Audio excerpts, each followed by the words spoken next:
Now, the Russian Foreign Minister Sergey Lavrov has arrived at Goa's Dublin airport to attend the two-day-long meeting of the foreign ministers of member states of the Shanghai Cooperation Organization, which begins today in the coastal state. Lavrov, who was accompanied by a delegation, is scheduled to hold a bilateral meeting with the External Affairs Minister S. Jaishankar later today. Suyesha Savant is reporting on this. She joins us live from Goa right now. Suyesha, good morning. Suyesha, obviously the timing of this couldn't have been more significant given the fact, that we've just seen an escalation of sorts perhaps in the conflict in Ukraine, with Russia accusing it of plotting to assassinate the president of Russia, Vladimir Putin. Oh yes, absolutely, Nupur, and a very good morning to all our viewers as I am joining you live from Goa. A two-day event that has been planned. This is the SCO Foreign Ministers meet that has been organized through the course of the next 2 days, that is today and tomorrow, 4th and 5th of May.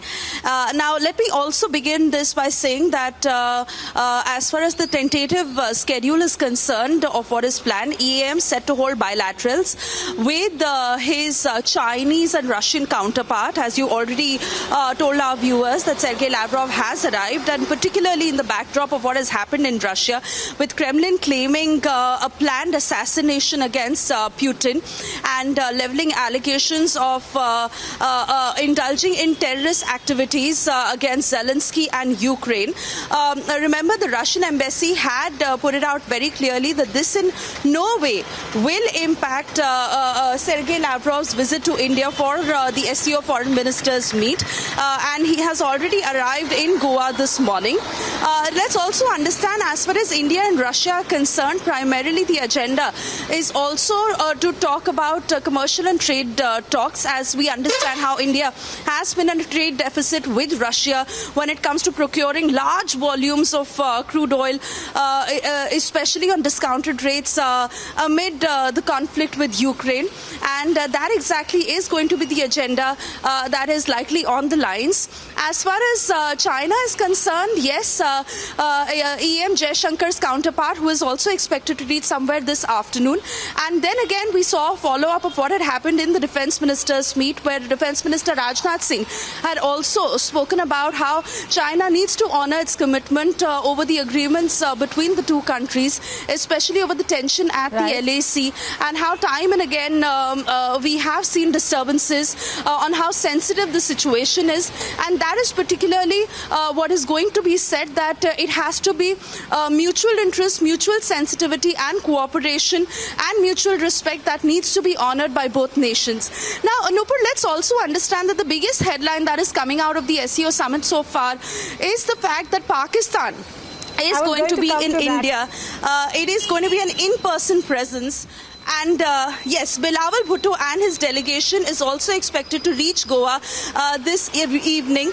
The last visit that was really marked in India by Pakistan was in 2011 by Hina Rabbani Khar, who is now the MOS for Foreign Affairs in Pakistan. And Bilawal Bhutto is here. Now, let's also understand, when it comes to both the nations, both have been saying that there is a very unlikely chance that there will be a bilateral scheduled, because Pakistan has also been saying that, it is really to honor the commitment of the SCO Charter that the delegation has decided to be here in person, though a lot of criticism that they faced in their own country, where even the Pakistan Defence Minister had attended the meeting virtually. But as far as India's position is concerned, especially after the Poonch attack, EM Jaishankar had made that statement very clearly, where he had said that our neighbour engaging, encouraging, sponsoring and, really in cross-border terrorism, India cannot hold talks with Pakistan at this point. And also the very fact that they are hoping that one day Pakistan will honour their commitment, but so far both nations have been maintaining that a very unlikely chance that there will be a bilateral that will be scheduled. So just to give you a sense of what's lined up on the first day, that is the 4th of May, where we are expecting bilaterals to take place, especially what is already on the cards is the bilateral between India and Russia and India and China. And yes, so Nupur, really handing it back to you, as in a short while from now we will be at the very venue where all the ministers are actually supposed to assemble tomorrow. Tomorrow is when the actual event is, and the summit will take on in full strength. There will be meetings that will be conducted, followed by bilaterals again. So Suyesha, as you were taking us through what's expected, you know, one would perhaps anticipate undercurrents at this meeting, because obviously there are very strong foreign ministers from countries which necessarily don't agree with each other on anything. So India, perhaps as a host, will also have a tough task at its hand. Thank you for the moment for joining us from Goa, Suyesha.